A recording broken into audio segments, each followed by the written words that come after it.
Hello everyone, it is D Cubed, and we are back with another episode of Let's Troll ZOU. I had a bit of time here, so I thought I would film an episode, and I did manage to put together a new team for you guys. I did keep the Meowstic one because I think we might go back to it because I really like it. I think it's a really solid team. But I wanted to give you guys something a little different today.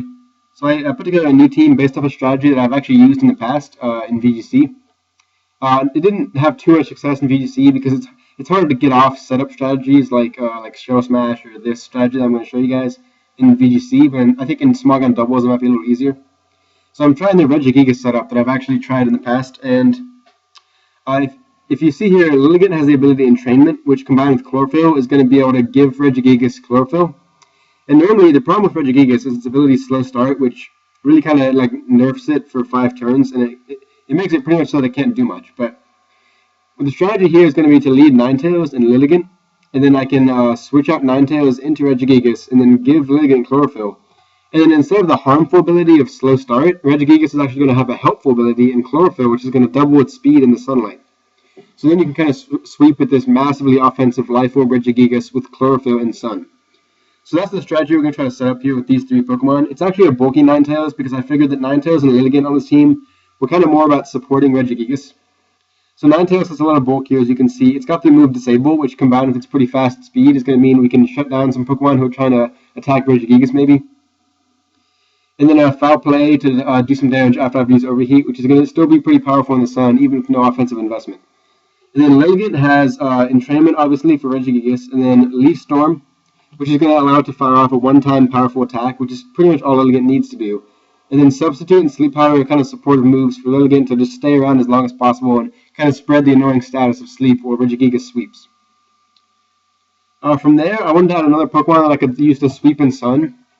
And Typhlosion is actually he's a cool Pokemon. Not what would come to mind when you think of a Sun Sweeper, but Ashton Cox, Link Yoshi Mario, has actually used Triscarf Typhlosion in the past at regionals. And I think with Eruption in the Sun, it's going to be pretty powerful. And in Small Gun Doubles OU, I think it can sweep some unprepared opponents. So yeah, Typhlosion just has some standard coverage moves here. I'm not going to go too much into that. You can kind of see what that does. And the Pokemon after that, I wanted an Electric type because I kind of was having a problem against ground types, as you can see. Well, not an Electric type, sorry. I wanted a Levitating Pokemon because I was having trouble with ground types. Because I had 2 fire types and Regigigas takes neutral damage from ground types. So Rotom's kind of another troll Pokemon I added on this team. Pain Split, Thunder Wave, Will-O-Wisp. So this is a really supportive Rotom with no offensive investment, as you can see. And Rotom always has something to do. With these 3 supporting moves, he can be Thunder Waving most Pokemon. If they're a physical attacker that I want to nerf, I can Will-O-Wisp them. And then just when your opponent thinks they've whittled down Rotom, the combination of Pain Split and Leftovers really allows him to stick around for a long time. So Rotom is going to be a really good defensive pivot. I can kind of switch in and out and just support the whole team throughout the battle. And this Rotom, I did use at Nationals to place 7th.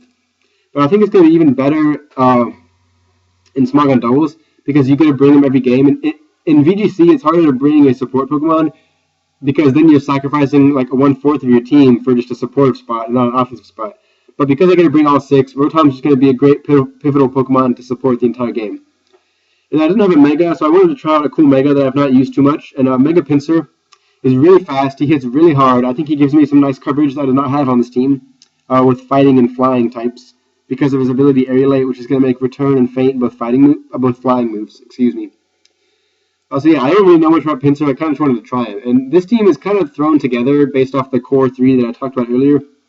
But I think it's got a lot of offensive potential. It's got some defensive potential with Rotom. And I really want to try out Mega Pinsir also. So without further ado, let's get into a battle and see how we can make this work. We've been climbing pretty high in the ladder, so I'm pretty impressed with how high we've gotten in the short amount of time we've been battling. So hopefully this team can continue the climb. I don't think we're to the point yet where I need to start using maybe better stuff. This team is not the greatest, so I wouldn't expect it to perform at the highest level of Doubles OU. But I think it might be just the kind of surprise that we need to climb a little higher in the ladder. And my opponent has a pretty interesting team. I believe that's the 2nd evolution of Delphox's evolution chain, which is, breaks in there. So some cool Pokemon in Espeon breaks in Meowstic female, Meowstic female, Metagross, and then he's got both the Gardevoir and Gallade duo.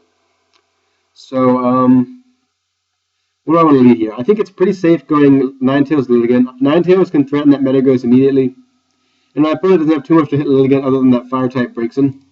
So I think I am going to try to set up the Regigigas here, and we'll see how it goes. All right, so Meowstic female. I know that I think Meowstic female does get fake out, like Meowstic male does. But again, I'm not too worried offensively about these Pokemon, so I think I am just going to go for the entrainment onto Ninetales and switch in Regigigas and see who he chooses to fake out if he does fake out. All right, so no fake out. I get the entrainment off immediately. So as long as he doesn't KO my Regigigas here, we should be looking pretty good. He double Psychics. I don't take too much damage there. Do get the unfortunate special defense drop on Lilligant, and I think we can kind of just switch out of that and play from there. I could take the risk here and Sleep Powder. I think I might substitute just to keep Lilligant around a little while longer in case I want to Sleep Powder the next turn. And honestly, I'm going to Crush Grip here. I don't know who I want to attack. I think I'll try to KO the Espeon. Oh, he does have Focus Sash. That's a cool item, and that might be a problem for Regigigas here. So we get the substitute. Citrus Berry is going to activate. He Psychics Regigigas, not picking up the KO. Yeah, he does smartly double target my Regigigas, so that's going to be a bit of a problem. But I think he has a fine time to bring in Typhlosion and just start Sleep Powdering things and Eruptioning. So we're going to see the power of Typhlosion here. Yeah, that just one-shots both of his Pokemon. So I think Typhlosion's got 2 more good turns of Sun that we can use to fire off these powerful eruptions, and he has nothing to resist it other than that Breaksin. So as long as I hit a Sleep Powder onto Breaksin, we should be in a really, really good spot. Even if I don't, Eruption's still going to do a lot to that thing, I think. I mean, max special attack, Eruption in the Sun from Typhlosion. Yeah, that's a smart move. He Bullet Punches me to weaken the power of Eruption, but that's still going to one-shot his Metagross and do a lot of damage to his Breaksin. We do hit the Sleep Powder. So yeah, Lilligant's doing what it needs to do here. We got the entrainment off safely, and then we're just firing off Sleep Powders to kind of stop my opponent from doing much. That might be a Sash Gallade. I know sometimes in VGC they run that item a lot, so I think I'm going to Leaf Storm Gallade actually in Eruption just to be guaranteed the KO here. Yeah, and he does take the Eruption. So this Leaf Storm is going to finish him off. That crit did not matter. And Breaksin has a chance to wake up here, and he does get to wake up. He chooses to Fire Blast my Lilligant, which is fine. That's just going to break my sub. So yeah, Lilligant is doing an outstanding job here. I'm really impressed. And so here, I think I'm just going to switch out the drops Lilligant has here into Ninetales and then just go for a full power Eruption, and that might even seal the game here. Actually, I bet it's Mega Gardevoir, so we can probably take this pretty well. But yeah, this is definitely going to be game. So Typhlosion, kind of the hero of this game. Those powerful Eruptions really allowed me to get back into the game after he KO'd my Regigigas pretty early on in the game. Yeah, so we didn't quite get to see what Regigigas is capable of there, but I think hopefully I can set up a sweep for you guys in the next game. Regigigas has a lot of potential, and that Focus Sash and the Espeon really stopped him from doing too much, and then he smartly double targeted my Regigigas. So my opponent played really well there. I think he targeted the proper Pokemon, he recognized the threats, but the combination of Eruption and Sun and Sleep Powder was just too much for him. So yeah, our just fast offense and combined with Lilligant's support was too much for our opponent there. We'll get into another battle and see if we can set up Regigigas better this game. So yeah, I think this team's got a lot of potential. It's got a lot of fast, hard hitters, and it's got some great defensive Pokemon like Lilligant and Rotom. So a nice balance there, and I think yeah, this team really is all about the putting yourself into a position where your sweepers can outspeed and one-hit KO things. So I save Typhlosion in the back a lot of times because if you can bring in Typhlosion at the right time, that's when he can do the most damage. Alright, my opponent's got a very threatening team here. He does have that Manaphy and Suicune, 2 legendary, very bulky water types. So setting up Regigigas might not be the best idea here, but I think I am still going to go for it. The Aegislash is definitely a problem. So if my opponent leads Aegislash, I think I will just overheat it instead of going for the setup. But I'll try leading Lilligant Ninetales here and see what my opponent brings. Yeah, he does lead Aegislash. Okay, and Manaphy. So I think my best move here, honestly, is to just go for double attacks into these 2 Pokemon. With Leaf Storm onto Manaphy and Overheat onto Aegislash. I'm not sure if this Overheat's going to one-shot it. He goes for a Wide Guard. That's interesting. Probably predicting a Heat Wave. Ooh, we get the critical hit with Leaf Storm. I think that did matter. And then we hit the Overheat, which almost kills my opponent. And he does have Weakness Policy. That's a pretty cool item there to see on Aegislash. Alright, so that was a great turn 1 for us. My opponent kind of over-predicted me there and went for the Wide Guard, and I did not Heat Wave. So that shows the power of Overheat on Ninetales. It's just a single target, really powerful attack you can get off. My opponent brings in Deoxys Speed form, so I think I will actually just Sleep Powder the Deoxys for now and just go for the Foul Play to finish off that Aegislash. He might have the move Shadow Sneak here, which is a priority move, and Aegislashes that have a Weakness Policy often carry that that move. But that should not want to KO either one of my Pokemon, so I should be getting the Sleep Powder off here if it hits, and hopefully KOing the Aegislash with the Foul Play. Yeah, okay. Yeah. King Shield was. I was just gonna say King Shield was a smart move there. But actually, if you wide guard and then King Shield does have a chance to fail. So my opponent probably forgot that and moved the King Shield there anyway. But that's not gonna pay off for him. My Ninetales is weakened, but I think next turn I'm gonna go for the switch into Regigigas and the entrainment. And the good thing here is my opponent actually attacked before I put him to sleep, so he still has to take a guaranteed turn of sleep. So yeah, let's try Entrainment Ninetales and switch into Regigigas and see how this goes. I think Darmanitan is going to go for the KO on Lilligant, which is fine as long as we get off our entrainment before he attacks. And yeah, we do get it off, so let's see who he targets here. He actually goes for the Psychic. So I'm guessing he's a Zen mode Darmanitan, which we do not see too often at all. Lilligant, the best move for me is to substitute here so I can fire off Sleep Powders later in the game. And I think I'll just go for the... Honestly, I could leave that Darmanitan alone. I don't think it's doing too much damage. I might want to attack that Deoxys slot, honestly.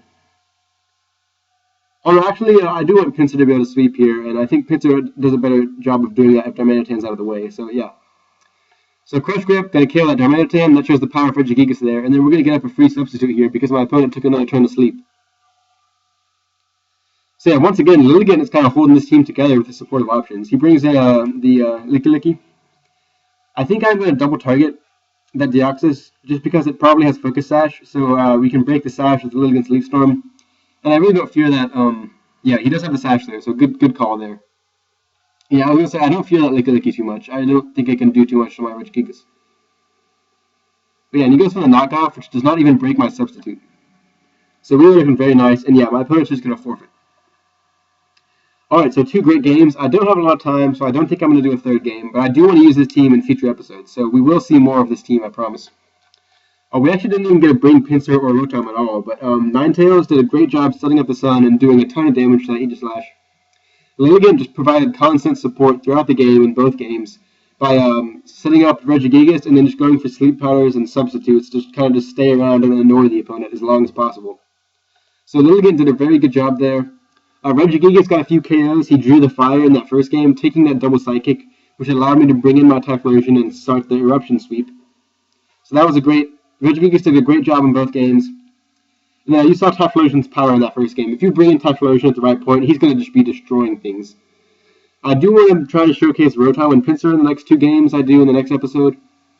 I think Rotom can do a great job as a defensive pivot on this team. And I've never used Mega Pinsir really at all, so I want to see how much damage he can do.